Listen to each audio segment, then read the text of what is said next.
پہنچا ہی نہیں, ہماری سوچ میں گڑ گئی. ہم کمائی کو سوچ رہے ہیں, ہم پہننے کو سوچ رہے ہیں, ہم کھانے کو, اپنی غذاؤں کو سوچ رہے ہیں, ہم اپنی راحت کی شکلوں کو سوچ رہے ہیں. ہم کمانے اور مالدار بننے کو اتنا سوچ رہے ہیں کہ مالدار بننے کی تمنا میں قرضدار بنتے چلے جا رہے ہیں, اور ایسے قرضدار کہ وہ قرضہ بھی موت تک ادا نہیں ہو رہا. اب اس قرضے کے غم کے اندر نہ حلال سمجھ میں آ رہا, نہ حرام سمجھ میں آ رہا, نہ دین سمجھ میں آ رہا, نہ ایمان سمجھ میں آ رہا. بخالص ضروریات زندگی کے اندر الجھ گئے اور اسی میں ہماری اپنی زندگیاں لگ گئی. اب کلمے کا پہلا مطالبہ ہے کہ تم اپنے رب کو پہچانو, اپنے خالق کو پہچانو, اللہ کی قدرت کو پہچانو. اس لیے ہم کو جو خوشیاں دی گئی, جو اسباب دیے گئے, ان سب میں بھی ایمان کے ماحول سے ہم کو آزاد نہیں کیا گیا. سوچنے کے لیے نبی پاک صلی اللہ علیہ وسلم نے خود بھی ان چیزوں کو مانگا اور امت کو بھی اس راستے پہ مانگنے پہ ڈالا. اللہم اجعل مساوس قلبی خشیتک و ذکرک واجعل ہمتی وہوایا فیما تحب و ترضی. اے اللہ, تو میرے خیالات میں, میرے دل کے وسوسوں میں اپنا خوف اور اپنی یاد ڈال دے. تو نبی اللہ کا خوف مانگ رہے اور نبی کی امت روٹی کے دو ٹکڑے مانگ رہی, اور نبی اللہ کی یاد مانگ رہے ہیں اور ہم مال اور پیسوں کو یاد کر رہے ہیں. ہماری زمین کا کیا ہوگا, ہمارے کاموں کا کیا ہوگا, ہماری اولاد کے مستقبل کا کیا ہوگا. عرب قوم کی طرح ساری چیزوں کی ترقی کا راز اور بنیاد اللہ کے حوالے ہو جانا اور حضرت محمد رسول اللہ صلی اللہ علیہ وسلم کے طریقے کے تابع ہو جانا. اگر یہ دینداری اور زندگی کے اندر یہ راستہ آ گیا تو اللہ آج بھی بتلا رہے کہ اس راستے پہ خدا غیروں کو مروب کرتے ہیں اور بے دینوں کو متاثر کرتے ہیں. وقت نہیں کہ ان چیزوں کی تفصیلات میں جایا جائے. آئے دن اللہ کے راستے میں نکلتے رہتے, جاتے رہتے, آتے رہتے. ایک جماعت لندن گئی, اور جب لندن پہنچے تو ایئرپورٹ کے اوپر گویا پورے افراد اترے. اب امیگریشن والے دو راستے بناتے رہے, چہرے دیکھ رہے اور ان کی کیو بناتے جا رہے. 3-4 جماعتیں پہنچ گئی تھی, ایک ہی ساتھ 32-35 یا 40 کے قریب افراد ہو گئے تھے.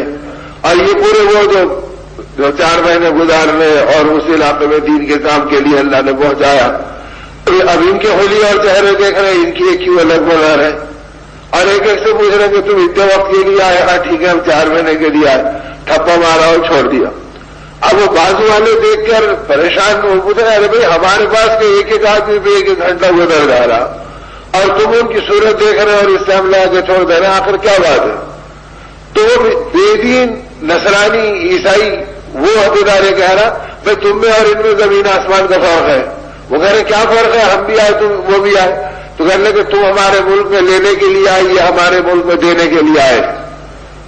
یہ اخلاق دیتے, یہ محبتیں دیتے, یہ غمخواری دیتے, ان کے آنے سے جرائم نکلتے, برائیاں دور ہوتی, اور ان کا اور یہ جب واپس آتے تو ان کے جھولے اور تھیلے دیکھ لو تو کوئی چیز آگے نظر نہیں آتی. تو یہ ہمارے پیچھے لینے کے لیے نہیں آئے, ہم کو دینے کے لیے آئے. تو تمہارے میں ان میں بہت بڑا فرق ہے. اب یعنی مطلب ہے کہ اس دور میں بے دین اور اسلام کی عداوت رکھنے والے طبقے میں خدا دین کی نسبت رکھنے والوں کی محبت و روک ڈال رہے ہیں. اگر آدمی دین پر چلے گا تو اللہ پاک ہر جگہ راستہ نکالیں گے اور ہر جگہ راستہ نکالو. لیکن مصیبت ہے کہ ہم کو مسائل کا حل خدا کے غیر میں نظر آ رہا, خدا کی ذات میں نظر نہیں آ رہا. یہ سارا عذاب ہمارے اس نگاہوں کے بھٹکنے کا اور اعمال کے بگڑنے کا. اور دعوت کی بنیاد یہ ہے کہ بھئی اس ایمان والی پختگی کو, کلمے کے اس تقاضے کو پورا کرو. میں کلمہ پڑھ لیے تو پھر کلمہ تو 5 سال کا بچہ بھی پڑھا, 3 سال کا بچہ بھی پڑھا, اور کیسا پڑھا کلمہ. اب اسے محبت سے پڑھا ہے, بات کرنے لگا تو پہلی چیز اسلامی معاشرے کی تربیت اور شریعت کا راستے کی رہبری یہی ہے کہ بھئی اپنے بولنے والے بچے اور بچی کو اللہ کا نام سکھاؤ. اب اس کی زبان پر کلمہ طیبہ آ گیا. اب جو آیا کہہ رہے کہ بیٹا ذرا کلمہ پڑھ کے سنا دو, بیٹی ذرا کلمہ پڑھ کے سنا دو. اب وہ ہوا ناز نخرے. اب تھوڑی دیر میں اس کی پیٹھ تھپ کے تو بیچارے تیار ہو گیا. اب بیٹی بیچاری ہاتھ باندھ کے کھڑے ہو گئی.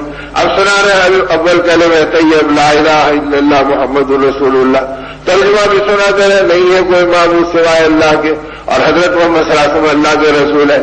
اب ماموں خوش ہوئے تو 2 روپے دے دیے, چچا خوش ہوئے تو 10 روپے دے دیے, دادا خوش ہوئے تو 50 روپے ہاتھ میں رکھ دیے.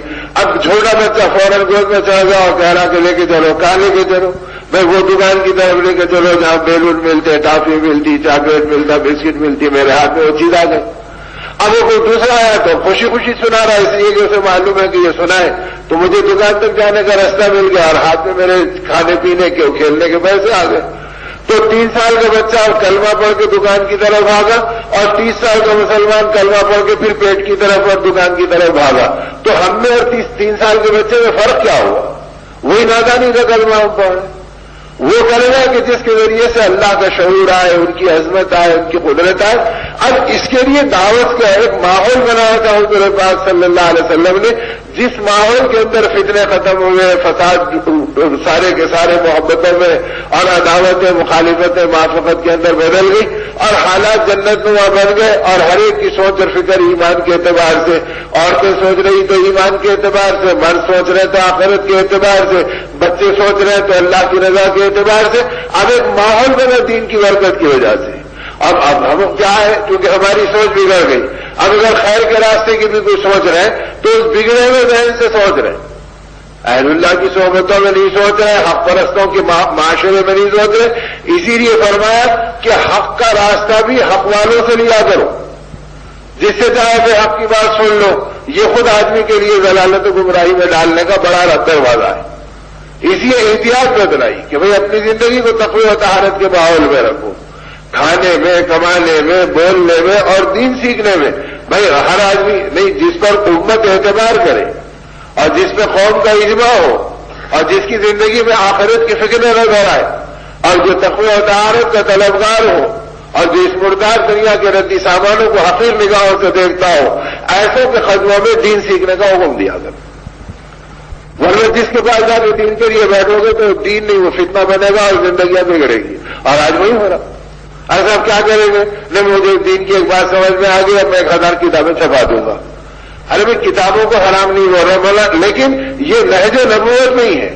اللہ اگر کتابوں سے دین پھیلتا تو اللہ پاک ہزاروں لاکھوں کتابیں اتار دیتے اور ہر زبان میں اتار دیتے تاکہ لوگوں کو بیٹھے بیٹھے مل جائے۔ پورے دور نبوت میں ایک ہی کتاب تھی اور وہ اللہ کا کلام تھا بس، اس کے علاوہ اور کوئی کتاب نہیں ملے گی صحابہ کی زندگی میں۔ اور خالی نبوت کے دور میں نہیں بلکہ پورے 100 برس کا دور لے لو، صحابہ کرام رضوان اللہ اجمعین کی پہلی صدی لے لو اور دوسری صدی کے اندر 20 برس تک صحابہ تھے، عمر بن عبدالعزیز رضی اللہ عنہ کے زمانے تک، لیکن اس کے اندر کون سی کتابیں تھیں؟ ارے بھائی وہ ایک کتاب بھی منتشر تھی، کسی کے پاس کچھ آیتیں، کسی کے پاس کچھ آیتیں، کسی کے پاس کچھ سورے۔ اب جو حافظ قرآن تھے ان کے سینوں کے اندر قرآن جمع ہوتے جا رہا تھا، اور پھر اس طریقے سے وہ ایک کتاب بھی 23 سال میں اللہ نے عطا فرمائی۔ یہ نہیں کہ بھائی تم کو قیامت تک کام کرنا ہے اور بڑا کام کرنا ہے، لہٰذا یہ کتابوں کے سیٹ کے سیٹ آ رہے ہیں، آپ اسے بانٹتے چلے جائیے۔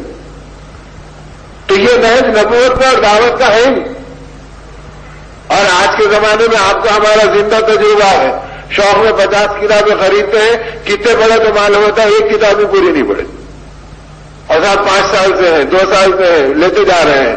تو نبوت کا راستہ یہ تھا کہ عمل کرو اور آگے کا اللہ کا حکم لو۔ تو اللہ پاک کا غیبی نظام یہ تھا، کچھ آیتیں نازل ہوئی، امت میں اس کی استعداد آ گئی، پھر دوسری وحی آئی، اس میں آگے کی استعداد آئی، پھر آگے کی وحی آئی، اس میں آگے کے احکام آئے۔ اس طریقے سے ایک کتاب اللہ نے دی، وہ بھی 23 سال میں دی۔ اس لیے دین معلومات کا نام نہیں ہے، معمولات کا نام ہے، کہ معمول زندگی صحیح کر لو، زندگی کے اعمال ٹھیک کر لو۔ معلومات تو بے دینوں کو بھی ہے، اسلام کے دشمنوں کو بھی ہے۔